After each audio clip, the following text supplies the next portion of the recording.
Okay, so later on in his book, we've got up to about page 156.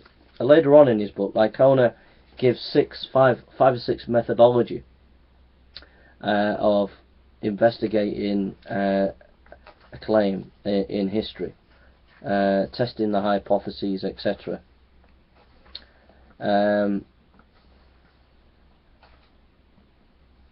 Now he looks at the sources, and we're going to look at the canonical Gospels. He says, since the more detailed reports of Jesus' resurrection appear in the canonical Gospels, we will discuss them first.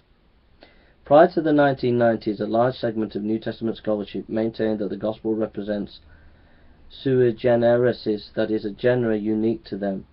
This sui generis was viewed as a type of mythology.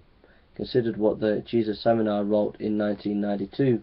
The Gospels are now assumed to be narratives in which the memory of Jesus is embellished by mythic elements that express the church faith in him, and by plausible fiction that enhance the telling of the Gospel story for first-century listeners who knew about the divine men of miracles workers first-hand. Supposedly historical elements in these narratives must therefore be demonstrated to be so.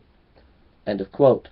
In other words, according to the Jesus Seminar at the time, the Gospels belonged to a mythical genre, and thus anyone taking a claim of historicity pertaining to any portion of them bears the burden of proof. Now, these canonical Gospels, modern scholarship has changed. With Dr. Borkham's research, it's now recognised that actually the Gospels are Greek and Roman historian biography.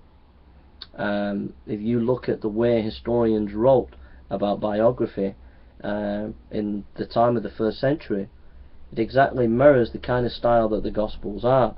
So the scholarship has moved from the Gospels being myth to realizing that this is actual historical biography. Very important thing to remember that, and scholarship has moved rapidly to this point of view in the last 15 years.